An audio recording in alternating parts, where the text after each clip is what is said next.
What's going on, guys? Fust here, and I am back with another video. In today's video, I'll be doing an in-depth Jarvan jungle guide. Now, Jarvan currently is in a pretty good spot.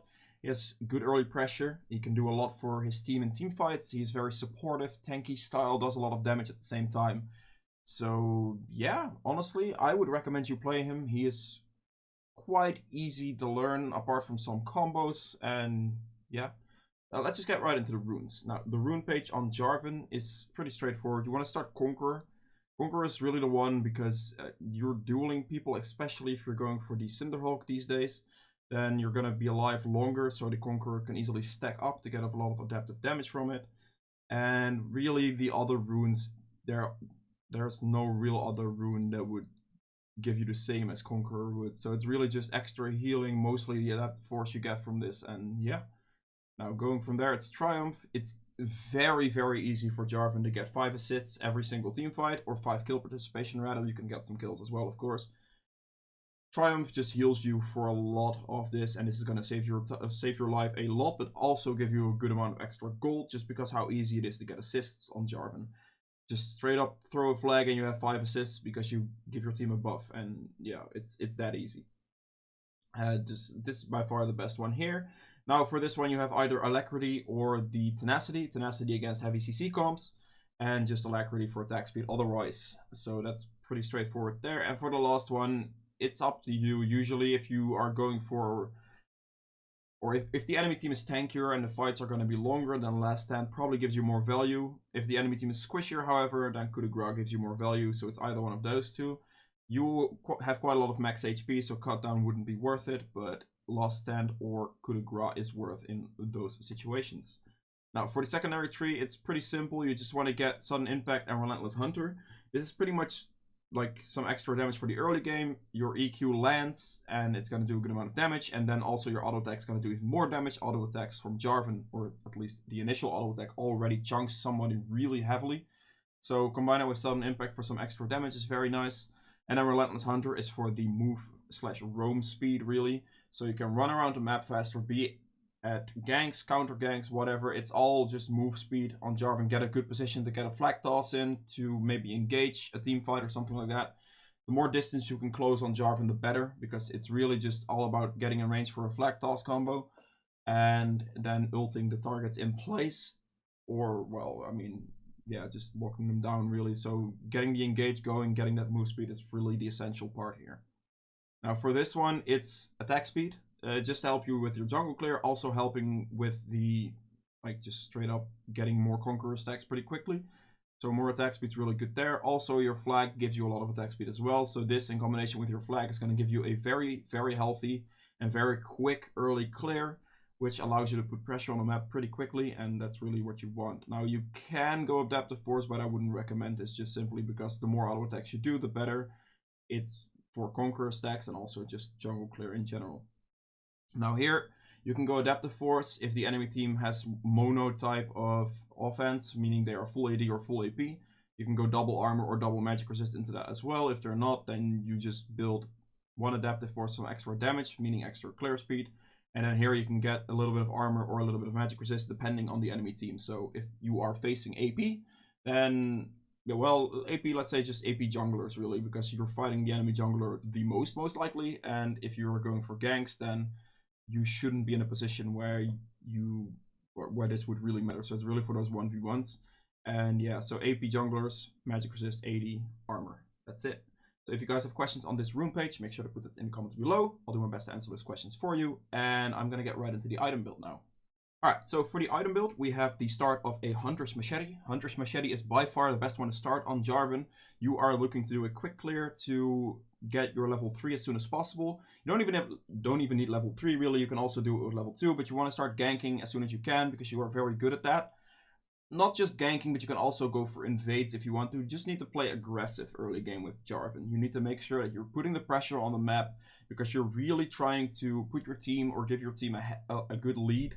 And with Jarvan's just straight up damage and, yeah, well, his early game strength, like, put it that way, it's very hard for most junglers to duel a Jarvan and get out ahead unless they either flash the combo he has And then it's also going to be a matter of what team reacts, I guess. But usually Jarvan comes out ahead in a lot of situations when it comes to level 2 fights at least. And then like early game fights, he's very strong due to his base damage. So this is the one you want. You want to get your camps in as quick as possible. So blue, Gromp, red buff. This is going to give you that quick clear. Also with the combination of your flex attack speed and this, it's going to do even better clear wise. And that's really why you want it. Now, for here, you pick a refillable potion and then the warding trinket. Once you initially start the game, you want to place this down at about 50 seconds to prevent the enemy from either stealing your buff or putting it in a good position to see where the enemy starts or something. Make sure you use the ward to give you some information in your games. And then as soon as you have the 55 second mark, you need to recall, go back, buy a sweeping trinket, and then start your jungle clear. This sweeping trinket is going to come in very, very crucial when it comes to early ganking. So this is a big, big thing that you have to remember. Now, so if you were to 3-camp clear and then have a sweeping trinket to gank top lane, for example, then you know if it's warded or not, and you know if you can just get a gank off like that. So it's really, really good. Now, moving on from here, you want to upgrade this into the Skirmisher Saber. This is by far the best one to go for on Jarvan simply because of the dueling potential. If you use your ult on people that don't have escapes or ways out of your ultimate, then having a red smite on them whilst they're in the box with you is going to give you a huge advantage on them, and that's really what you're looking for. You don't really have any trouble catching people, so blue smite wouldn't be worth it, and overall landing your EQ is also not really that beneficial with blue smite. So red smite overall gives you more value, and that's the one you want.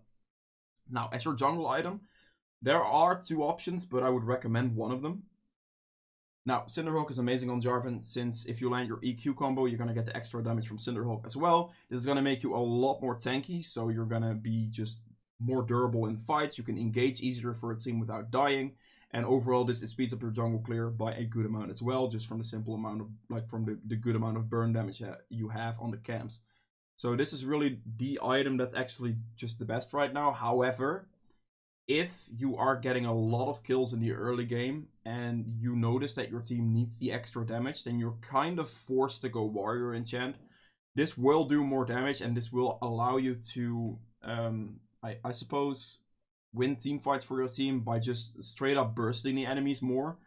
It's a very situational thing. Like if you get really ahead, then you kind of have to build as if your team is not like catching up with you or something like if you get what I'm saying. So if your team, for example, is feeding top lane and bot lane and you got ahead through some ganks on mid lane, for example, then you might want to get warrior to make sure that you can put the damage on the enemies to be able to kill them. Now this is still doable with Cinderhawk, especially if you stand next to them, because there's a good amount of damage. But in some games you kind of have to go warrior for that extra damage. So do keep that in mind. Try to, I guess, play around with it as much. It's really hard for me to tell you exactly what games, but you will notice it when you actually lack the damage to be able to carry your team through the fights if you get a lead early game. If you're not getting a lead, then it's never really worth it to go warrior. Definitely want to go Cinderhawk simply because this makes you tankier and then more durable for fights, more durable to do the engages, and usually this is what you are for as Jarvan. Do the engages, force the enemy team to fight, and all that type of stuff. So that's really Cinderhawk. Now, for the boots, it's quite simple. It's either mercs or ninjas, depending on the enemy team. They have a lot of physical damage, then ninjas would probably be better. With a lot of hard CC, mercs is better, so it's really one or the other. And yeah, you can also, if you go for the tenacity rune and they have a lot of physical damage, so they have a lot of physical damage whilst they have a lot of CC, you can go ninjas easily to reduce the amount of damage you take greatly. And then with the rune in your, like the tenacity rune, you can still have the mercs effect. And really, if they commit a lot of CC to you and kill you with it, as Jarvan, that's honestly fine. It's not that big of a deal. So that's the boots. Now from here, you have one main item, one main damage item in either build, if you're going AD or not. Black Cleaver is really, really good on Jarvan. It gives you 20% CDR, it gives you the extra move speed as well, which helps you stick with people a little bit. Also, the armor threat's really, really good for your team, because if you were to jump on the enemy tank or maybe peel something off for your ADC, you start hitting with Black Cleaver, your ADC is going to do more damage to that target, and that's really what you're looking for. So overall, whether you're trying to do the damage or trying to be more of the supportive type of Jarvan, which usually is better, then Black Cleaver comes in handy in both, simply because of what it provides you. So this is really the item you definitely want, and from here on out, it's quite literally just a whatever fits best type of build. So one of the really good items is Stoneplate on Jarvan. You are looking to go for that engage. You are looking to lock people with you in your box so your team can get a lot of free damage. If you can land a good enough ultimate to where that's 2 or 3 people, then Stoneplate becomes even crazier. Also, another great thing about Stoneplate is it's only 2500 gold, which is very cheap for an item that gives you so many stats. It's 80 armor, 80 magic resist, and also doubles your HP if you activate it whilst you're close to target, like close to multiple targets.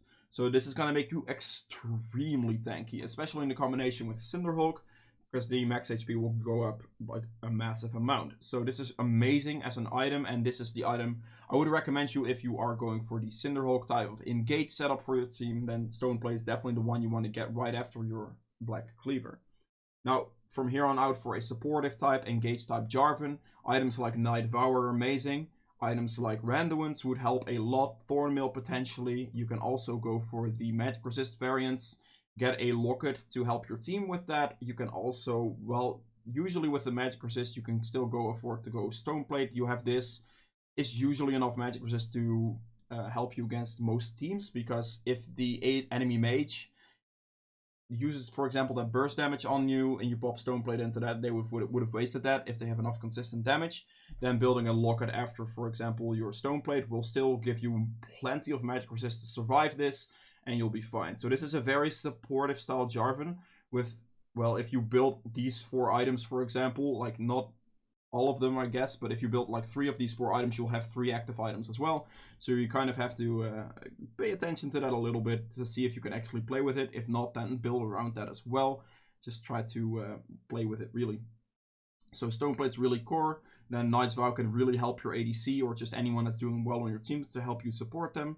Locket's going to be great as well at that, and this is going to be very useful against certain teams. Now, if you are building more damage on Jarvan and would have gone the Warrior Enchant route, which I will not be able to show you. Oh, there we go. Here you go. Then you go Black Cleaver as well. And then same thing for boots counts here, because you definitely want to get mercs or ninjas. Now, for a damage setup, you can easily go for a Strix at this point. You can also opt to go for a Guardian Angel right after the Black Cleaver finish to help you survive. This like 5-item build right here is really the main damage items you're looking for if you are looking to carry, if you're looking to support, like really get the team on your back and do enough damage to be able to carry your team through a game. Then this would be something you have to look for. This is a build you can opt for if you are doing very well in the early game and are snowballing, because then this will just scale up with a lot of damage and you will be nearly unkillable still because of the Black Cleaver HP and the Strix HP. Then of course you have the Red Smite as well as the GA passive. This synergizes really well with your Conqueror as well, because of the fact that you have a lot of healing and a lot of durable fights with this, and the increased damage is really just there to well, win the team fight for you. Now, as a final item in a build like this, you would just look at something. I mean, it comes down to it, really. You can opt to go for Stoneplate here still. This is a very good item, even with this build, but it's a bit later in this build, of course, because you're opting to go more damage early on. You would have built a lot of max HP this way, so if you go for a Stoneplate and you go in, you get 80 armor and 80 magic resist, so your high HP value will still be very valuable whilst you do a lot of damage. So Stoneplate is usually the item I would pick up in such a build, but you can also opt to go for maybe a Thornmail if this is required, if you need more healing reduction. Usually I would pick up a Thornmail on Jarvan. Going for the Mortal Reminder for healing reduction is a little bit on the iffy side, because this will just make you tankier, and that's overall more value than just a little bit of damage from this. You have a lot of sustained damage here already, and this damage will just provide you enough for your usual team fights. This is easily going to allow you to one-shot an AD carry, for example. You land an EQ combo and then ultim, usually they will die off that, really. So yeah, that's pretty much it for the Jarvan build. If you guys have any questions on this build, make sure to put those in the comments below. Also, if you guys have enjoyed this video, please make sure to hit the thumbs up button as well. Helps me out a lot in getting this video out there. And yeah, let's just get right into the gameplay section now. Alright, welcome to the gameplay section of this guide. As you can see, I'm playing Jarvan, of course, into an Elise. Now this matchup is very early game focused, so it's going to be mostly about who gets the ganks off and who puts enough early pressure down. Usually this is a very equal thing, so if one of you gets a lead or gets the advantage in the early game, usually that champion will win this matchup. So your initial goal here is to place down the ward at about 50 seconds, then reset and instantly go towards the other side. You can place the ward wherever is the most beneficial for you. You can place it here to spot if they are pathing there. You can place it even like in the pit here to see if they are going this way. But usually what I do is I just place it on my buff, since this gives me the most information. Since if the enemy jungler is going to go for an invade, it's always going to be your other buff camp that you are not starting on. So if she were to start blue buff and walk this way and do my red buff right after, or maybe do blue gromp then to my red buff, which she will never make in time because I'm going to do the exact same thing. But if she goes blue into red and might make it in time, then I will notice and I can like adapt by doing blue gromp into a red buff of her. Now that would be the situation for this ward, and that's really why I placed this ward. This ward gives you the most information because on any invade the enemy jungler is obviously going to go for your buff camp.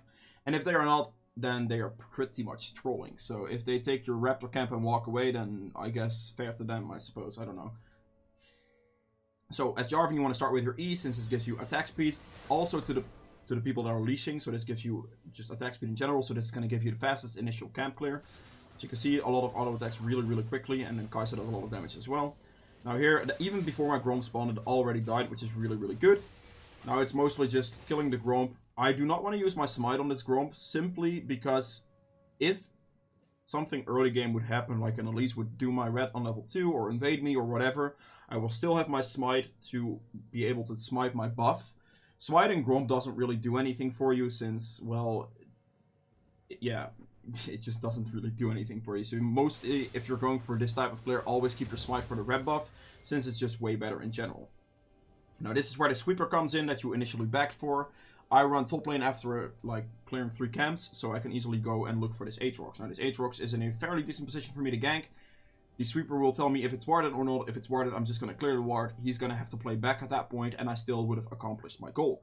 Now, looking at the dark side here, Elise would have started top side, so he's going to be bot side at this rate. So it's pretty safe for me if I'm looking at it now. Now right here, Mordekaiser is playing this pretty good. He's playing a little bit towards me, but not too much. He's not making it too obvious. It's looking like he's just going for the minions, which he is in this case. Now here, I'm just going to EQ. My goal with this EQ is really to force his flash. If he doesn't flash this, then he's going to get knocked up and take a lot of damage. If he instantly flashes this, which they usually should do, as a top laner, you cannot disrespect a Jarvan's EQ like this. So if he doesn't flash, or if he flashes this instantly, gank successful, I'll take it. I'll take a flash. That's a lot of pressure out of the Aatrox. Now he tried dashing it in this case. Looks like I still get the knock up. He still takes a massive amount of damage. And right there, he's pretty much out of the lane right now. Like, he has to play very safe. Mordekaiser has an advantage, and that's really all I'm looking for. And we just saw the Elise here, and this, so I'm instantly pinging. I'm coming mid lane to help this Heimerdinger in case the Elise moves here. So I'm looking here. Also, the Scuttle is spawning quite soon, as you can see, Elise right there. She is gonna go for bot Scuttle, obviously, so I'm just gonna opt to go and take top Scuttle. As both being early game junglers, there is no actual reason for you to be able to double Scuttle them. If you are facing something that's weaker in the early game, so if you are Jarvan and facing a maybe Diana, for example, or a Kha'Zix, really, those types of champions are weaker in the early game, and as a Jarvan, you should be able to pressure them off the other Scuttle as well, if you path towards the enemy once they're, let's say they start red buff, clear up, and then you start blue and clear up, you're gonna fight for the top side Scuttle, most likely, unless they just give it up. And then if they give it up, you can go top Scuttle into bot Scuttle really easily, and then you can double Scuttle them like that. So as Jarvan, make sure that you know the pressure you have. Now, against an Elise, I don't have this because Elise is a very good early game jungler as well. So I'm really just taking Scuttle, checking her camps. Now, we see her mid lane at this point, so I'm instantly just going to cover my Heimerdinger, make sure that I'm there to support. So I instantly land a double combo there on the EQ on both of them. Diana will die off the Ignite, so there's no point chasing. And from here, it's just red buff on Elise, and she should die off this, really. I'm flashing forward to do as much damage as possible. Heimerdinger is a ranged champion, so landing anything at that point will get him the kill. At least it's very low. And right now you just want to make sure that you, after killing, always push the wave out. Even if the wave were like here, unless the wave is hard shoving towards your side, then you just have to push. Because this will not only give you a good amount of experience, but it will also give your laner a free reset without the wave being able to freeze for the enemy team. So the Diana has teleport here, is going to teleport back, and I'm just going to look towards pushing. I made a little bit of a whoopsie here. Usually if you're trying to clear a wave without going forward like this on turret range, you definitely do not want to E and then Q, obviously. You want to Q, then E. I pressed my buttons a little bit stupid here, and I nearly got myself killed, which is a bit, yeah, that's just not smart. Now here at the initial back, I get my Bounty Cinder, which is a very, very good back, because this will allow me to get a quicker jungle clear. Now, in this case, I see the enemy bot lane push up very far. I'm just gonna check if I can gank. They have a ward here, which is really good from them, but at this rate, like, the Xerath stands just a little bit too far forward. And all you have to do as Jarvan for your gank or for your time to be worth it is throw your flag as close to your allies as possible, because this is going to give you an assist. So even if you cannot get in range to get a kill or get any damage on the enemy team, still getting that assist is very, very valuable. Now, also pathing for this early gank on top lane, which as Jarvan is very valuable since you have that early game pressure. I forced Aatrox's flash out, and Mordekaiser had flash advantage, as you see, and won the 1v1. Which is absolutely amazing for me, because that means my early gank and investment into top lane was very, very worth it. And that's just great to see. So right here, my goal now is just to clear my camps and get a little bit of gold from it. I see the bot scuttle spawning, so I'm obviously going to opt for the scuttle crab over my Krug camp, since I have not cleared this yet. This is still a level 1 camp, so there's really no reason to clear this. Right now, this would be worth way less than this scuttle would be. And since I currently have the pressure from my mid and bot lane, or actually my bot lane just backed, but I currently have the pressure from my mid lane still. He's pushing in, he's a Heimerdinger. I will be stronger than Elise as well at this rate, so I can easily opt to go for this Scuttle Crab. Now we see the Elise right here. I wanted to EQ her here, but I didn't have enough mana, so that's a little bit unfortunate there. But here we see the Sona being around, we see the Heimerdinger being around. And really, there's not much they can do at this rate. The Elise has to back away. Now, obviously, these guys have the advantageous position. So our Kai'Sa, unless she moves right now, is going to be later than them two. So that's a bit unfortunate there. And right here, I'm just very much out of mana. So what I'm looking to do here is just get this plan to get a little bit of extra mana to be able to go back into this team fight with another Fractal combo to support my team. Alright, right here. I mean, it's quite literally just Diana goes in. Our team gets kind of cut off. The Kai'Sa and the Sona lost position, and the Mordekaiser are now TPs, which is nice. But the Kai'Sa and the Sona and the Kai'Sa, yeah, they kind of lost the position on the enemy bot lane, so we kind of get pressured in. Diana gets to be doing a lot of free damage, and here it is a prime example of something that you could use to survive these types of situations. Your smite heals you, of course. So right here, you see me smiting blue buff for 175 extra HP. And with that little bit of extra HP and my shield, I am able to survive barely, which is very, very good for me. So just simply off not having enough mana there, I kind of lose that a little bit, which is a tad unfortunate, really. Alright, so right here, this is really just map awareness. That you have to keep looking at your mini-map at all times. So right here, for this split second, we saw the Mordekaiser go over the wall. We saw the Elise pop up for just a split second. So I instantly knew, alright, Elise is going for my red buff, whilst she thinks I'm going for blue. So I instantly start spam pinging assist. This is something you definitely have to do, especially in the lower elos. So if you're not playing in like high master challenger elos, people don't see these types of things usually. So you just have to spam ping, have to make sure that your laners come, have to type even Elise is doing my red, for example. So I do that right here, and Mordekaiser is now showing up. We see the Elise right here on my red buff. I'm a level higher, so I will always win that smite if I do that properly. And she dies. Now here my initial thought process is, okay, Elise died. I can go for the invade on the enemy blue buff right now. However, I do this a little bit too greedy, and the Aatrox punishes me for this, so this is completely my bad. Aatrox played this pretty well by being there, and she actually just kills me off that. So that's a bit too greedy from me there, but well played from Aatrox. Now, here my main objective right now is just to look for a gank on bot lane. The initial goal here for this gank is because The Mordekaiser already has the advantage here and is pushing in. It's really hard for me unless I dive Aatrox, which usually isn't that great of an idea since Aatrox is pretty good at dealing with that. I'm just going to leave Mordekaiser doing his thing. He's 3-0 ahead of this guy. He should be winning that matchup at this point. This guy is always pushing in. It's a Heimerdinger. This is never really going to happen. So my main objective here is bot lane. Now, how to gank bot lane? For this gank, I'm definitely going to need Sona ultimate, so that's the thing I'm going to be waiting for. I'm just going to see, she's level 5 right now. She should be level 6 pretty soon. So I'm just clearing some of my camps to make sure that I get some experience and wait for her to hit level 6. So with that, I get some vision. I check where there's some wards. I clear the Scuttle Crab again because I have that pressure currently. I see the control ward right there. The enemy bot lane, or sorry, the enemy Jinx in this case reacts. The enemy bot lane reacts. So I'm kind of forced off of that ward. That's a little bit unfortunate, but hey. At this rate, Sona is level 6. So right now, we should start looking for some pressure on the bot lane gank / just pressuring with that Sona ultimate. Because Sona Jarvan ultimate with a Kai'Sa follow-up is really gonna make that happen. Now, Elise kind of snuck in here, which killed our Kai'Sa. It's really fine, honestly.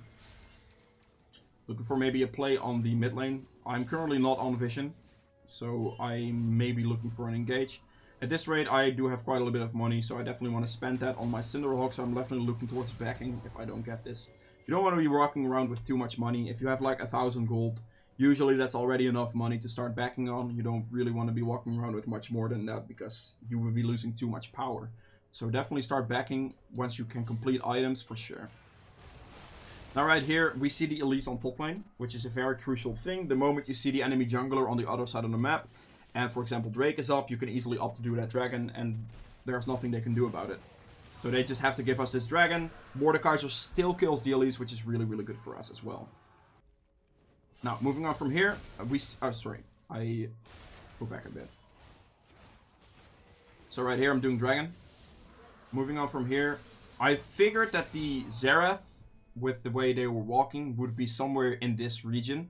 It's just a observation I made in the game. This is usually like the type of stuff you can do. You can also just throw your flag to see if there are enemies there. So if you throw the flag for vision, then you can Q to the flag and still catch people with your ultimate. So it is, even if I didn't know and I throw the flag over just randomly, it's not that high of a cooldown, doesn't really cost you anything. And there was a high chance someone was here, so I spot someone with the flag. I Q to the flag, I instantly ult the Xerath. Xerath doesn't have any form of escapes apart from his flash. He instantly flashes, but that's not going to help him. Kai'Sa cuts him off. And at this rate, as a Jarvan, it's better to just give the kill to your carry. Give your kill to the one that's going to do more damage than you. I've built Cinderhawk, I'm going for a sportive style, and Kai'Sa gets another kill there. Now, we just killed the support. So this Jinx is going to be alone right now. He's going to be by himself. So we can easily opt to go for a play. Sona still has his ultimate. Or her ultimate, I suppose, and with that I can easily look for something. So first I check vision, put my sweeper on, place a pink, and see what's up, and there's no vision, so she's just gonna play a little bit too far forward. I can go in with my EQ. I don't land it, but she steps back, which gives Sona enough time to get in range of this right here. As you can see, she can land the ultimate right here. All I gotta do is just tank the turret. Let my team do as much damage as possible. You do not want to drop this turret aggro instantly, because this is just going to mean that Sona is going to take a massive amount of damage, or your Kai'Sa is going to take a massive amount of damage, and that's not what you're looking for. I can easily afford to take some hits here, as you can see. Right there, that's all I could tank. The Kai'Sa waits for the traps to go down so she can actually ult, because if you ult into the traps, you're going to get stopped. She ults in behind the Jinx, and she dies, which is very, very good for us, and I can get the chance to back right now. Now this back just gave me my mercs, which is very good for extra speed on roaming. Also the CC reduction against their team is very, very useful. The Elise has a lot of CC, or has a good CC, has stuns, Jinx traps, and the Xerath stun as well.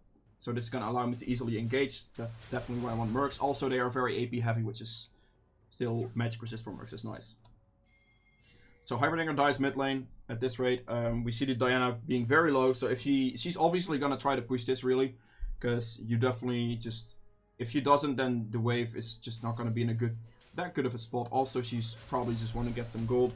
Right here, I'm trying to land the EQ on her. She flashes out, which is already perfect for me. Like, she's level 10, I'm level 8 now, but there was no guarantee I was actually gonna win that fight.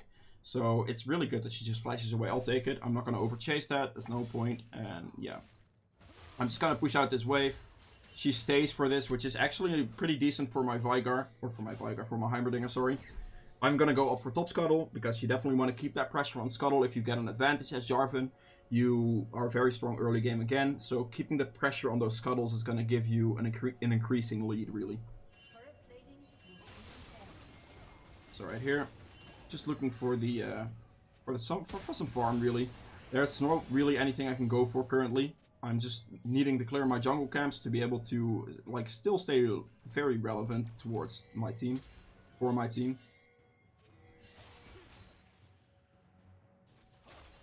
And we see the red buff spawning here, so I kind of just want to opt to pressure this red out. We see like the way this is happening right now. We see this, the like mark here means this red buff is gonna spawn soon. Now, Heimerdinger obviously is gonna push out this wave pretty quickly. Diana walked up right here, which means that she's never gonna be able to be down here. We see the Jinx in lane. So realistically, the only champion that can react to this would be Xerath or Elise.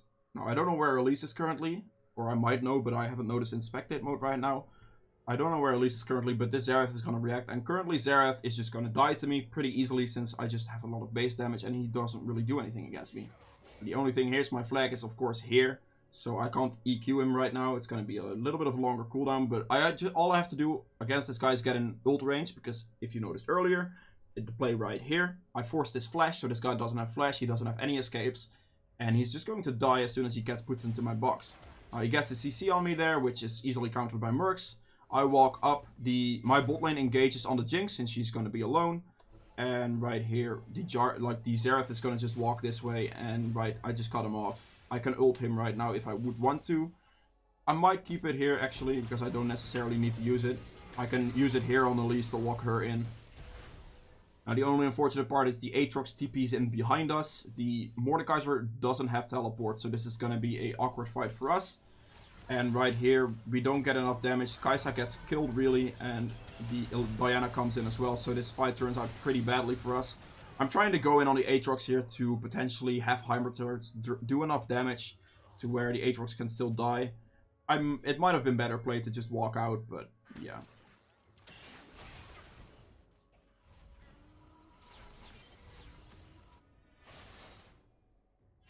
Alright, so currently I'm just going to look towards clearing some of my camps again. I need to make sure that I keep at least some of my farm going. As Jarvan, you definitely want to play aggressive and play a very heavy early game style, but still keep up in farm somewhat. Obviously, you're not going to have the same farm numbers as like champions that are actually really good at clearing their jungle camps. So it's just crucial that you make use of the camps you can clear. So high value camps are Gromp, and your buff camps, just easy camps. It's the Scuttle Craps again. Alright, right here actually. I see the Elise pathing into this brush earlier. So I know she's in the brush right now. I just EQ. She can stun me, but my EQ will still go through. And at this rate, she's just trying to flash away. But all I really have to wait for in this current situation is for my flag to be back up. Because then I can flag Q and then ult on her, and she's going to die. So as you can see, I'm really just waiting for my flag. I do land my flag here. So the thing here is, your flag does this for the entire distance that you landed. So the Diana is on top of just jumped on top of me. All I really have to do is flag towards the Elise. If the Diana is on top of me, she's still going to get knocked up, so it's still going to apply to her. And Sona can come in with the ult as well. But here I just flag, knock the Diana up, get distance on Elise, close this distance with ultimate, and then kill the Elise very easily. Now, of course, the Sona ultimate is going to allow Heimerdinger to do a lot of free damage. And yeah. Now the use of my flag there also easily gave me an assist on Diana. If I wouldn't even have hit her, my flag would still have given me an assist. Now off of winning that fight, we get another free dragon, which is very good for us. Definitely want to keep the dragon pressure up as well. And it's really right there just about playing aggressive and, well not too aggressive, but trying to make the engages for your team. So right there, I landed the knock up on the Xerath. If the Heimerdinger had a chance to follow that up, that's good.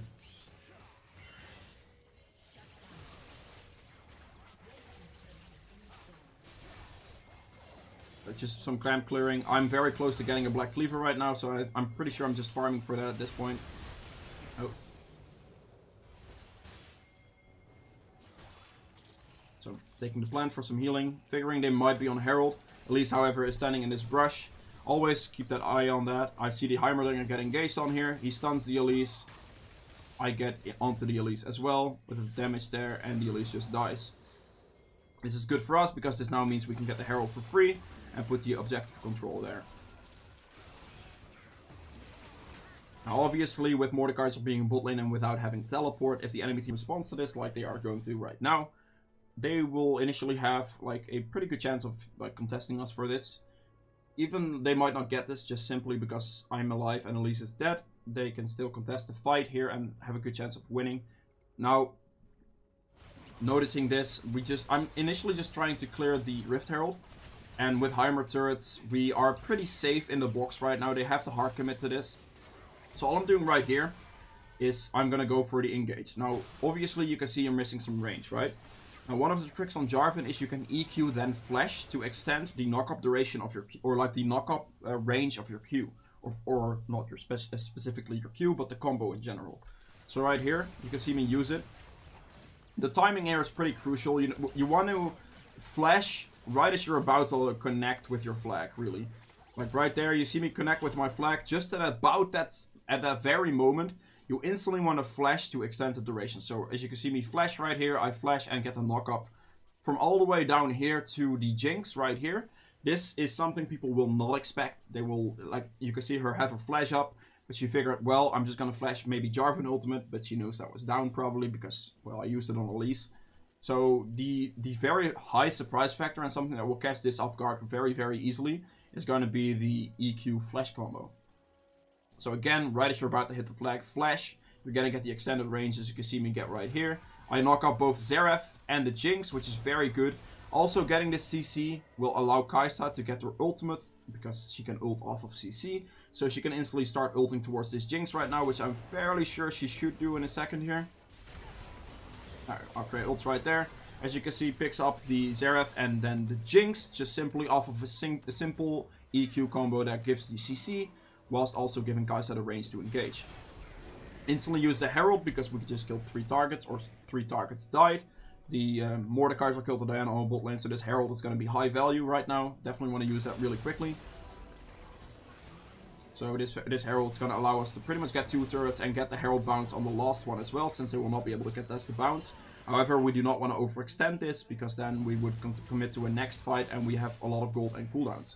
Because currently I'm sitting on 2300, which is definitely something I want to back on. Now here, one of those situations again, where as Jarvan it's very easy to get assists. So this fight, I mean, the Mordekaiser gets in there. I'm never going to get in range for damage. So all I really have to do is throw a flag close enough to where he gets the buff and I get the assist on that, which is going to pad my stats and give me a lot of extra gold as well. Alright, here I got my ultimate back, which simply just means that I can get to another engage. Mordekaiser is here as well. He's very strong currently. He got the advantage in top lane after a gank, which is very, very good. He's also level 14, which is even better. And right here you see the Jinx and the Aatrox walking up. My EQ is going to be up. My ultimate is up, so the Jinx doesn't have a single escape as an ADC, which makes Jarvan an even better play here. So the moment I land this ultimate on this Jinx, she has nowhere to go. And they're not going to do enough damage to kill me. So right here my team gets in. They do quite a substantial amount of damage to me, as you can see right there, but really I could just walk out at this point. There's no reason for me to commit anything else to that fight. That's really all that I needed.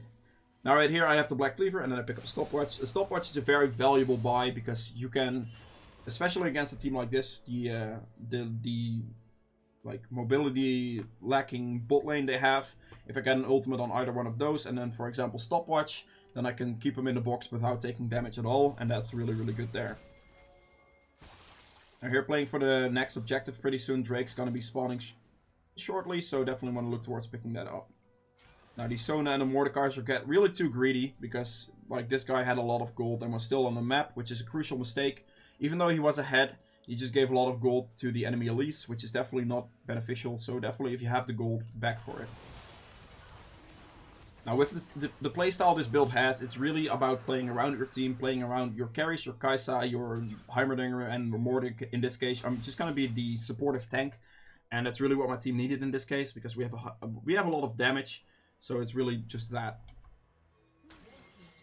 Now also the good thing about our team comp here is we have Heimerdinger and Kai'Sa, which means our Barons are going to be insanely fast. Now we saw the Aatrox move up here. We didn't, like, I could have gotten the range on him maybe. He was in this brush, but my team wasn't following me up like at all really. So I'm never going to go and fight this guy 1v1 because I will lose. I'm not the damage build, so I'm never going to expect to do enough damage.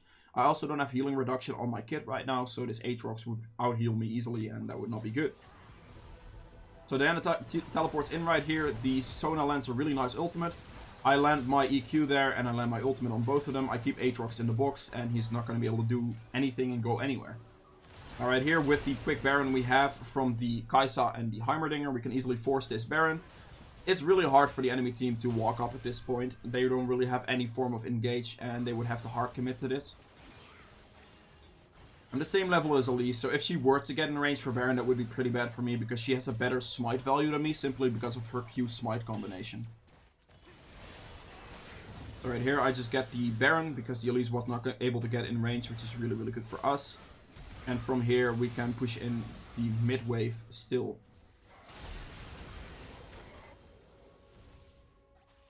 Now, this is one of those things you can do with stopwatch. You can go in and get the combo, as you can see right here. I knock up this guy. I get CC'd with my Mercs and with my tenacity in my runes. I'm easily able to avoid getting CC'd that long, so I can easily just go in, press stopwatch here, and at this rate I could just walk out because my team got free time to do the turret. Now, me going in here was, the enemy team was too focused on actually killing me at this rate. So if I stopwatch and stall time, my team was able to hit this turret, because we got this turret quite low with the Rift Herald earlier. And yeah. Now right here, I'm getting pretty close to being able to pick up a Stone Plate. Stone Plate is 1850 from this point onwards.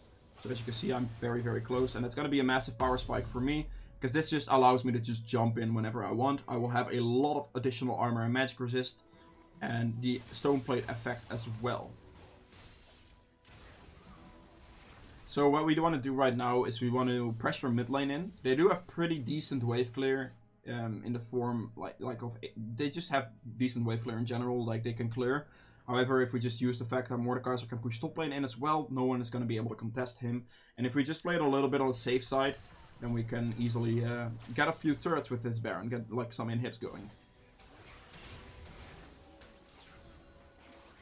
So right here I place a pink to do no for vision. Also, people are, if they spot the pink, are going to try to clear the pink usually, and this is could be an opportunity for me to potentially engage on the Elise right here. So I'm waiting to get a decent like engage going. See right here, Elise going for that. I try to EQ over, maybe she walks forward. I'm not playing this too aggressive, as you can see. I'm playing this more on the safe side, because there's no reason for us to hard commit at this rate. Also, my EQ is on cooldown, so I cannot go over the wall right here. If we play this a little bit more on the slow side, we're easily going to be able to clear like double inhib without them being able to contest. Elise gets really low. She walks up, so I commit to the Elise right here. Now the problem with this is my team gets engaged on by Diana, which is really not good, and they play too far forward really. So that's a little bit on them. So I can kill the Elise here, but my team gets heavily chunked by the Diana. Kai'Sa walks up a little bit too far forward there and takes a lot of damage, which now puts us in a pretty bad spot to still be able to pick up these inhibitors. And we die off that. So it's a little bit poor play from going too aggressive at that point. Might have also, if I look back at this, I could have just let the Elise go and committed to this fight right here, which might have been better. But in general, we just should have played it a bit more safe and not grouped together against the Diana, because that's pretty much a way back for them and it's not what you want. Now for our next main objective is obviously just going to be this dragon, because this is going to give the dragon soul from the early game pressure we had going.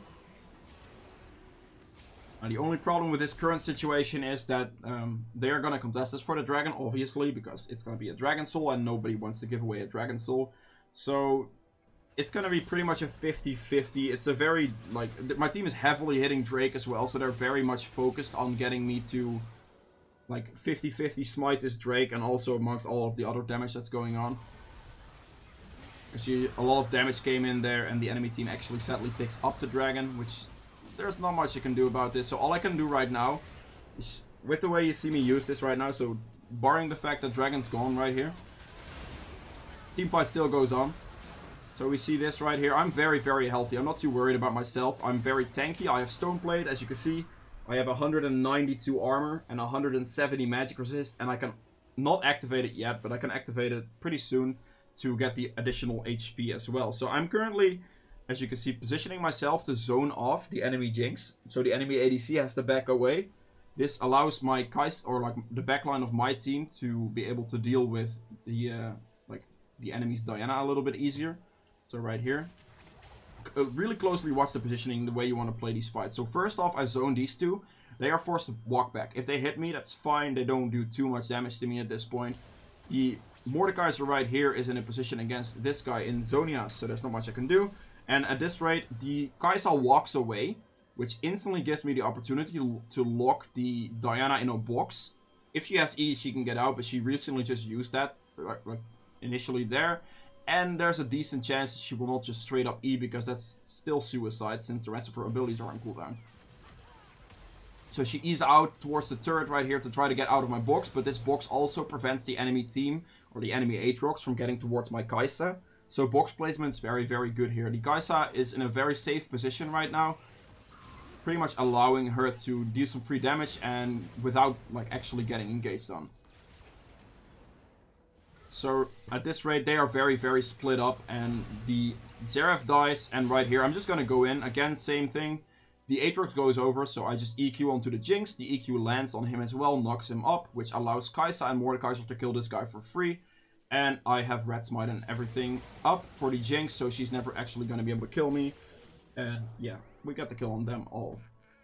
So sadly, we did lose the dragon there, but with good teamfight positioning and zoning the enemy carries off of yours, and then using your ultimate as a obstacle for the enemy to deal with you, or to deal with your carries, is pretty much the way you want to play teamfights as Jarvan.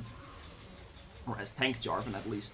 If you're playing a more damage-heavy Jarvan, then obviously you're gonna just, in this situation, look to go for one-shotting the Jinx and Xerath here, and then that's easily going to be possible with an EQ ultimate. They're both going to be dead because you do a lot of damage with damaged Jarvan. Since that's not my goal, that's not what I'm opting for. Now at this rate, obviously I'm very supportive. Three of my team members are doing very well after the team fights we have played. And I'm just going to go and opt for the supportive item, Knight's Vow, for my Kai'Sa. This is going to allow her to dive in with me, so I can EQ forward, she can get the ult proc off that, and that's going to allow her to be very strong. So the Knight's Vow is going to be very beneficial there.